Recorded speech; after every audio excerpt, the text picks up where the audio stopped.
Welcome back to another Brickafit review, and on this Brickmania review we are taking a look at the HUMVEE M1151A1 HUMVEE. Yeah, that's right. So, beautiful kit here. We're going to take you through the details, talk to you about the printed elements that are in this, and the lack of minifigures. Anyway, but very, very cool. Dave, what are your pre-thoughts? My pre-thoughts, mid-thoughts, and post-thoughts are this model is dope.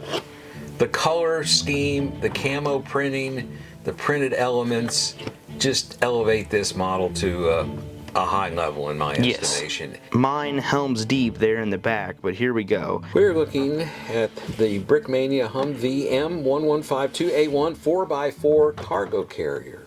$130, 256 pieces. Dan Siskin design. As of the time of this video, 41 remaining in stock. You've got a camo cover, which is just beautifully done, I have to say. 4 opening doors, a printed grille, a printed hood vent, a printed windshield, and a printed exhaust pipe. We'll go over that, I think, in a little more detail in a minute. A lot of people think that wars are won with bullets and guns and weapons.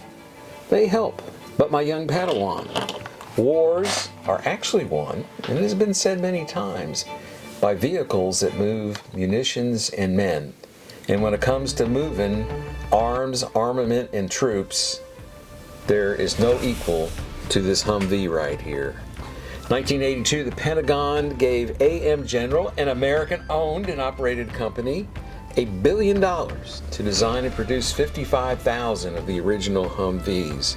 And they knocked the ball out of the park with this baby. This machine can do it all.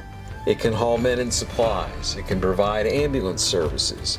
It can, when properly outfitted, knock out tanks and support infantry. And this is the latest variant.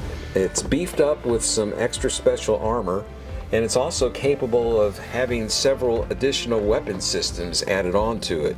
Most often, there is a Browning M2HB fitted up in that area. Of course, there's no canvas roof, and you can get that variant for $140 from Brickmania, and it's on pre-order right now, and they're expecting to ship those out on March 13th.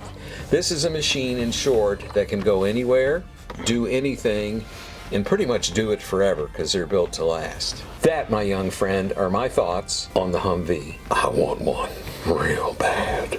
Well, for the low price of probably $70,000-$80,000, you could probably have it. I paid for a bunch of these. I should get one. If you want that to happen, buy from Brickafit.com right now and subscribe to the channel. Oh yes. Anyway, so I think we should take a look at the printed details this set has to offer here. So first of all, you got 3 printed grill pieces up here, which are just really, really cool.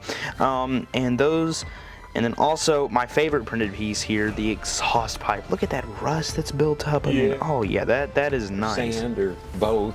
You got a nice tailgate here in the back that opens and closes for your troops to maneuver into. The original one has room for 8 soldiers, if I recall correctly. I don't think this thing is fitting 8 people, 8 minifigs. These doors are very cool, but they're a little bit, they break if you go too far. You see how that's separating, so yeah, they break. So you can't open and close them fully, which is a little sad. It just, and it's a very tight fit, so I mean, you can open and close them, but be warned that connection is just a little sus. It's a little too tight. But anyway, you got the rear view mirrors there, which is awesome. Now this door, it says it has 4 opening doors, but my friends, you're not fitting a minifigure through there. But it ain't happening. So yes, you do get that opening door, but it does not really function as a door because you cannot fit a guy in there because they just put that bar right over it. So anyway, I think for 4 minifigures, I think it'd be perfect to get those 4 minifigs. How did that get into this video? But there you have the French and Indian War line from Brickafit. They would fit in there perfectly, bruh. Trust me. The hood can open and close very nicely, and then you can twist that thing back to keep it shut, which is very nice. As I said in the beginning, there's the open doors there. There's a nice printed brown bar that goes with that, so that's printed right there. Got the nice window and everything. So, I mean, this is really cool, really rollable. Just an excellent color scheme in my opinion. Got this antenna on the back, which is very cool. But, yeah, so, I mean, there's no real flaws with this. There's no real bad thing about this. It's just an overall well-built machine. I wouldn't go throwing this around your room, because with every kit and even Lego sets, they are fragile, so I would not be, you know, throwing this like a baseball. Now at $130, I really wish there would have been a minifigure included for like maybe the driver or something like that. I think that really would have elevated this kit to a whole nother level. Since there is no minifigure, it's just a little bit sad that they did not include that. So yeah, I even think if they would have charged like 150 bucks for this, because it's 130. But if they would have added like an extra $20 to get that minifigure in there, it just would have felt a lot more complete. Thanks for watching. Hope this helped you out, and goodbye.